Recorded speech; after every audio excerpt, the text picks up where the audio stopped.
10h48 e voltamos falando de um assunto super importante, como os pais podem lidar com a questão de ansiedade dos filhos na escola, que tem sido uma constante, né? Uma pesquisa do Instituto Datafolha mostrou que a cada 5 estudantes, 2 precisam de apoio psicológico. A pesquisa mostrou que o grupo entrevistado tem dificuldade de controlar sentimentos como raiva e frustração. O levantamento ouviu 1.000 dos 323 responsáveis de estudantes e 1.863 alunos entre 6 e 18 anos, matriculados em escolas públicas municipais e estaduais de ensino médio e fundamental. Bom, e para falar sobre esse assunto e alertar os pais, nós vamos conversar agora com o Jaime Ribeiro, que é especialista em educação e CEO da Educa. Jaime, bom dia, um prazer te receber. Bom dia, Pedro, bom dia a todos os ouvintes da JP News Londrina. Uma alegria estar aqui com vocês, mesmo que seja para falar de um tema que tem deixado a gente com a cabeça meio fervida, não é verdade? Sim. Qual que é o primeiro alerta que o filho demonstra e que não está com a saúde mental bem? Como é que os pais podem identificar isso? Raquel, isso é bem difícil identificar, porque nós estamos agora diante da geração do quarto.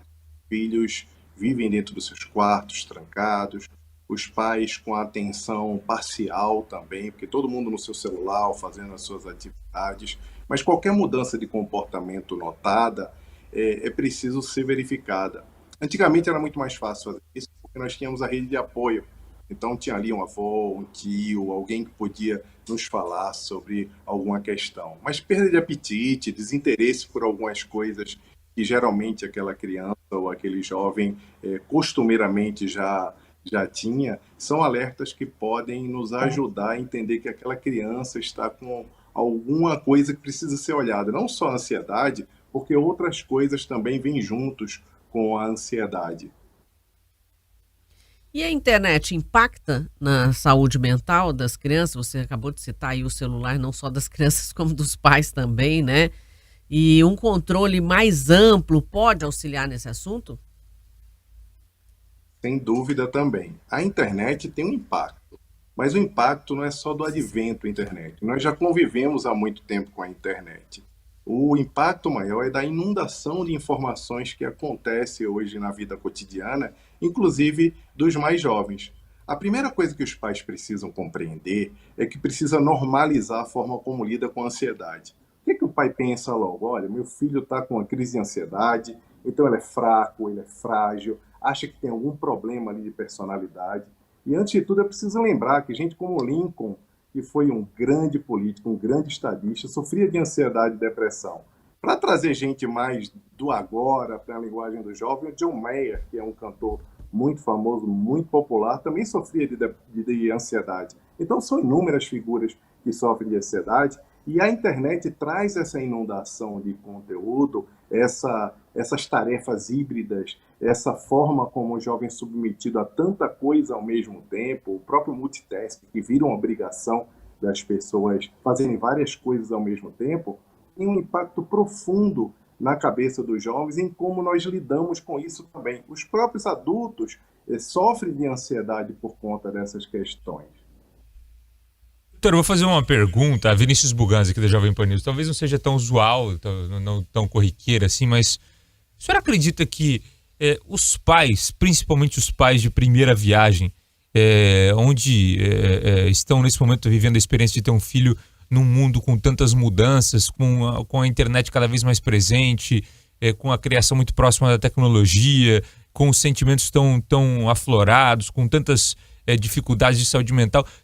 O senhor acredita que os pais, nesse momento, precisam estudar para ter um filho? Eu digo estudar no sentido de buscar informação de como desde o início, desde o primeiro ano, desde os primeiros anos, saber lidar com esse sentimento dos filhos, de saber como tornar a vida do filho menos ligada à tecnologia nos momentos que não são necessários, de saber quando o filho começar a chorar, não é toda hora colocar o celular no rosto do filho com um videozinho para ele parar de chorar. É necessário o pai e uma mãe nesse momento buscar realmente estudo, livro, palestra, especialista, se informar de como criar um filho? Pedro, essa é uma excelente pergunta, porque sem dúvida sim é a resposta. Mas muita gente não acredita nisso, né? Outro dia eu estava em casa e ouvi a minha esposa perguntar para a avó dela como é que ela teve 7 filhos, se nós aqui estamos loucos com um bebê de 11 anos, que é o caso aqui da gente. Então, a gente hoje tem, mais uma vez, uma inundação de conhecimento, de conteúdo, muita coisa disponível, e isso fica um pouco confuso para o pai, inclusive exercer a função da paternidade, para a mãe também, porque é muita opinião. Sempre houve uma enxurrada de opinião dos familiares. Só que hoje existe uma característica na sociedade que precisa ser observada, que é bem diferente dos tempos dos nossos avós, que é a imprevisibilidade. Nós precisamos educar os nossos filhos para um mundo imprevisível.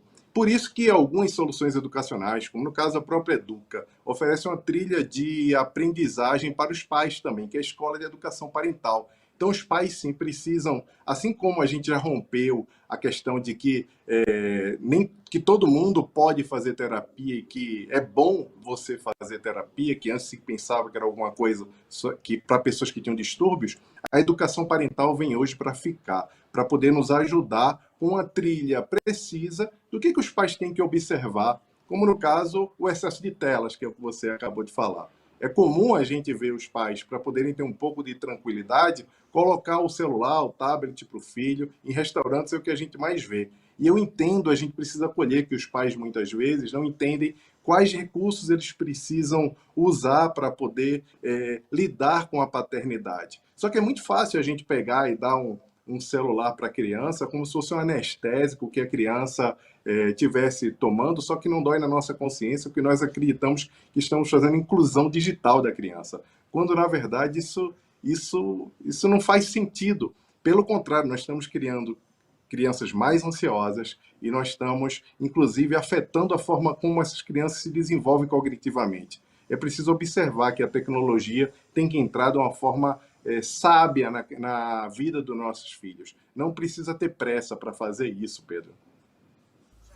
Muito obrigada pelos esclarecimentos. Acho que esse é um momento importante de reflexão. Ela tem que estar sempre sendo trazida aí à tona, né? Porque os pais precisam realmente, às vezes, de apoio, não sabem nem como fazer, né? Então, agradeço muito seus esclarecimentos. Desejo um bom dia. Obrigada. Obrigado, Raquel. Obrigado, Pedro. Bom dia. Nós conversamos Obrigado. com o Jaime Ribeiro, que é especialista em educação e CEO da Educa.